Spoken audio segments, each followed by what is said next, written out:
A Lincoln man recently turned 100 years old, but we're not talking about just any man. His birthday party was one that the Nebraska National Guard, ROT students at UNL, and active duty members from Offutt Air Force Base all wanted to attend. Channel 8's Jessica Blum got to sit down and meet him today and has more for us tonight. Jessica?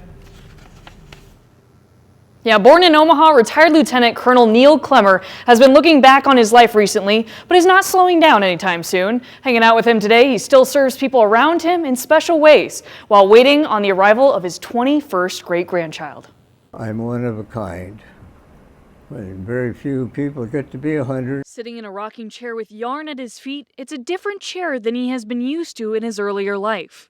His rocking chair of now was traded for what used to be a fighter pilot cockpit seat. As a World War II veteran, Lieutenant Colonel Neil Clemmer flew 73 missions, adding up to more than 160 hours of combat time in enemy airspace. We carried 3 hours of fuel internally, so a mission only lasted 2.5 hours.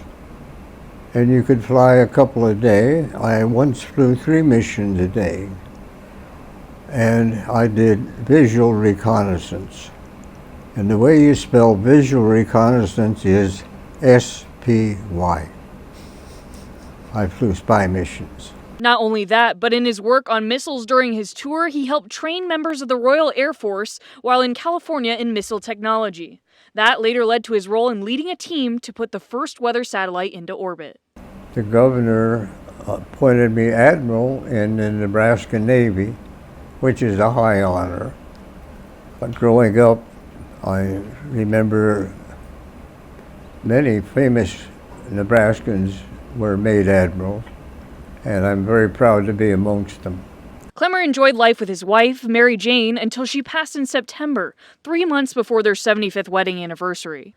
Clemmer had 4 girls with his wife, who went on to have 8 grandchildren of their own. Now, the family will be meeting the 21st great-grandchild soon. To this day, Clemmer continues to serve his people, but now in the form of knitting. With an electronic machine, he makes hats for special education students and others in need.